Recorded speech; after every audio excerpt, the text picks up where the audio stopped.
Hey everyone, welcome to my studio.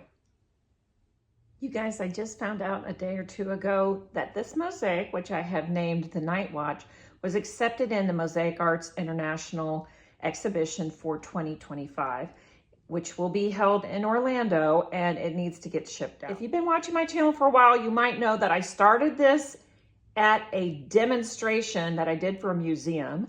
And then I brought it to another demonstration, and then I brought it to a third demonstration. And in between, I worked on it just a little bit, but after that third demonstration, I went ahead and finished it up. So I really like how it came out. I'm very happy that it's finished. Everything's all good, that it was accepted. That's super exciting. But there is one little caveat, and that is now it is time to ship this thing. And I just hate shipping these things because you have to be so careful about how you pack a mosaic to keep it safe so that it doesn't have any issues during shipping. I'm just going to show you the process that I'm going through for this particular piece, which I am very fortunate that it is a smaller piece. So this mosaic itself is 8 inches by 10 inches. And then there is an additional measurement here on the edge and at the top and the bottom because of the frame. Let's get to packing this thing. One reason it's difficult for me to pack is because this is my existing state of affairs in one work surface that I have. And here is another work surface, completely covered. And here is a third work surface. Not exactly enough room to pack anything. So I'm having to move into my kitchen. Yay, this is much better. I have lots of space in here. The only thing is this needs to be cleaned up before dinner so that we have a place to sit down and eat. And I kind of have already started this process just to make things a little bit quicker. One thing is this frame came in a box and I am going to reuse the box. One of the things that you have to do when you're packing is you have to prepare it to be repacked and shipped back to you in case it does not sell. So I have given instructions. Number 1, to repack, first place artwork face up in this box, which means like this.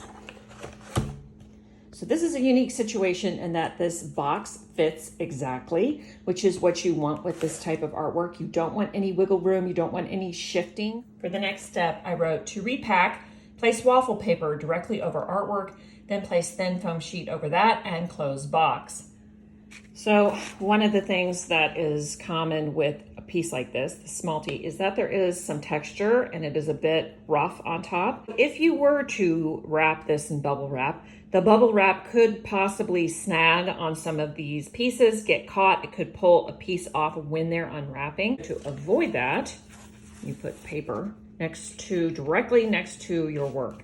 And that is whether you're wrapping with bubble wrap or whatever, it's just going to protect the artwork itself. Then I have this thin piece of foam and I am placing it over that to have a little bit of cushion. I don't have enough room in this box to put any bubble wrap, but this thin foam will protect it quite a bit. Then I shut the box.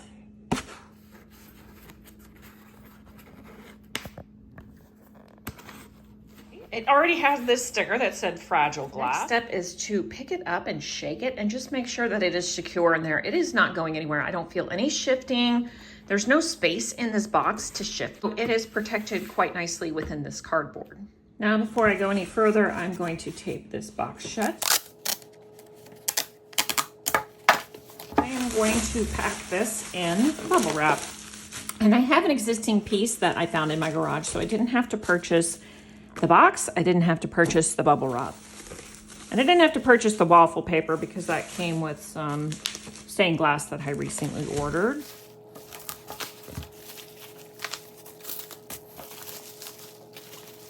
And I'm just wrapping this like I would a gift wrap situation. Tucking the corners in. Wrapping it around to one side, the back.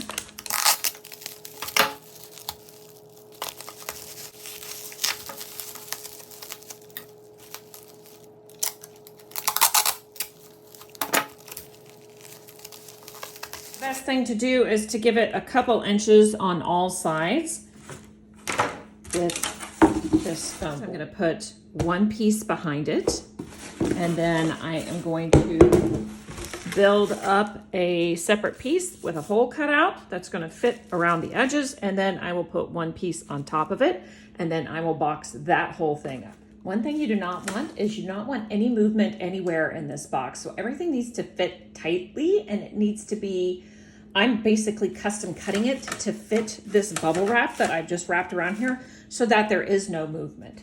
It is the movement where pieces get knocked off, they get smashed and all that other business. So no movement here.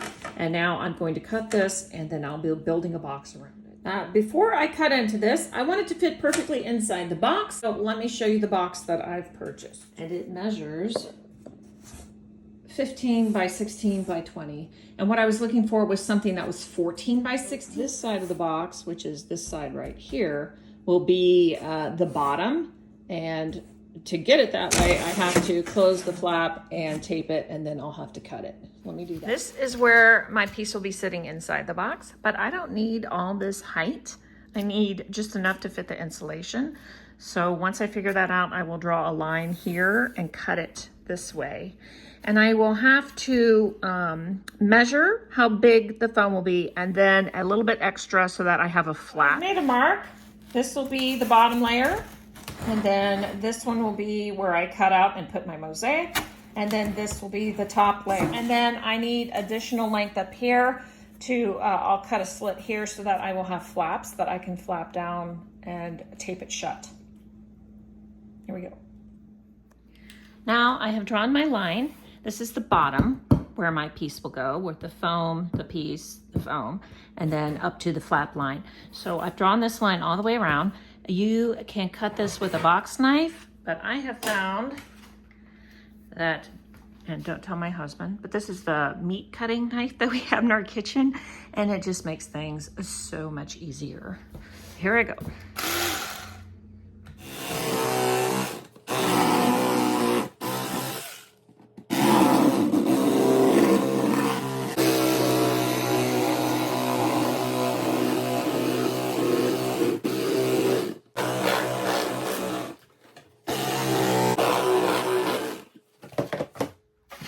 Now I have drawn a line in the foam. This piece fits in the bottom of the box, and my artwork will go on top of it.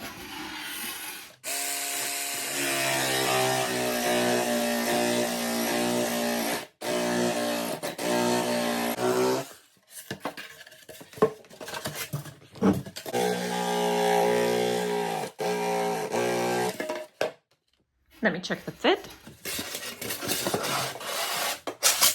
That is great.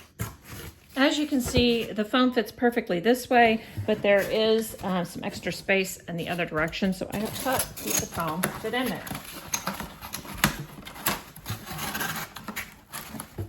And it's not perfect, but it should keep any shifting from occurring inside that box.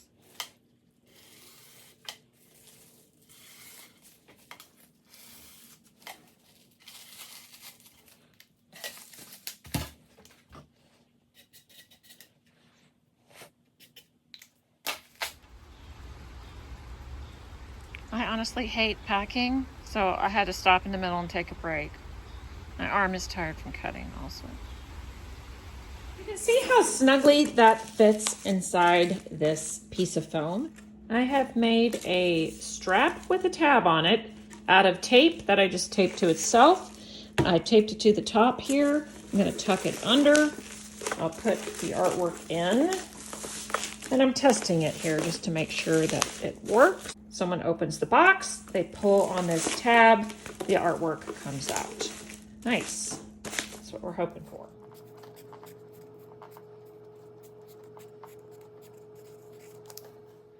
So now there is no movement in this box. This foam is not moving back and forth. It's not moving up and down. It's great. So I just have the top piece to cut and put on here, and the top piece will also need a tab so that they can pull it out.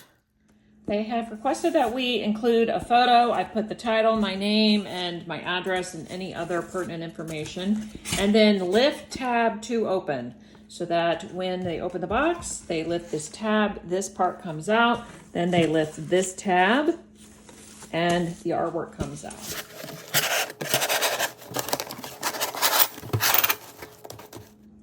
are now ready to close the box.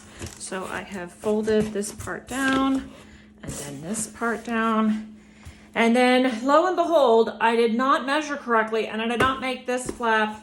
None of these flaps are big enough to cover the gap that's in the middle. So I taped a bigger piece of cardboard onto this flap, and I'm gonna put that side down first, and then this side.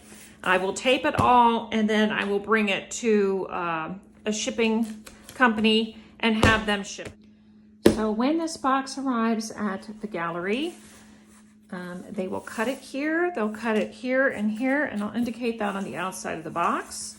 They'll open the flaps. Just have to make sure that this all works. They will see this that says lift tab to open, this tab to open. Pulling that out. This says do not remove, and this says lift tab. And there it is. Voila. I think they should be able to handle it. And tomorrow morning, I will be dropping this off to get it shipped. That's it. I want to talk for just a minute about the costs involved with shipping something like this. I first stopped at Home Depot and I bought the box, some pink insulation foam in the thicker width, and some tape. And all of those, I have a little bit left over. The tape quite a bit because I bought this huge tape. But the most expensive thing was the foam. So I did have some foam left over and I will save that until later. I also have this part of my box left over, which I'm gonna save for later. I spent $43.12. And then to ship it with $8 for insurance, that included $8 in insurance, I spent $18.54. And then when I dropped it off, I bought that online, so I think that's why it was less. But then when I went in person, I had to buy the return label in person. It was more, it was $22.78. Well, if you add all that up, the total for boxing, shipping, and a return label is $84.44. This was an easy one. This was a smaller project. It wasn't 3D. It didn't have anything funny sticking out that I had to be really super careful about. It wasn't enormous or heavy or anything like that. You can see how packing and shipping will add up very quickly. So $84.44. I live in Atlanta. I'm shipping it to Orlando, so that's not very far. Again, it's going to be more if it's heavy, if it's some weird shape, if you're shipping it a longer distance. All those things are factors to take into consideration when you're shipping things. Also, if it sells in the exhibit, I can take the return label and get my money back on that. So my $22 will come back to me if it sells in this exhibit. If not, they'll slap that label on there and ship it back to me. That's it. That's putting it together. Thanks for watching. See you next time.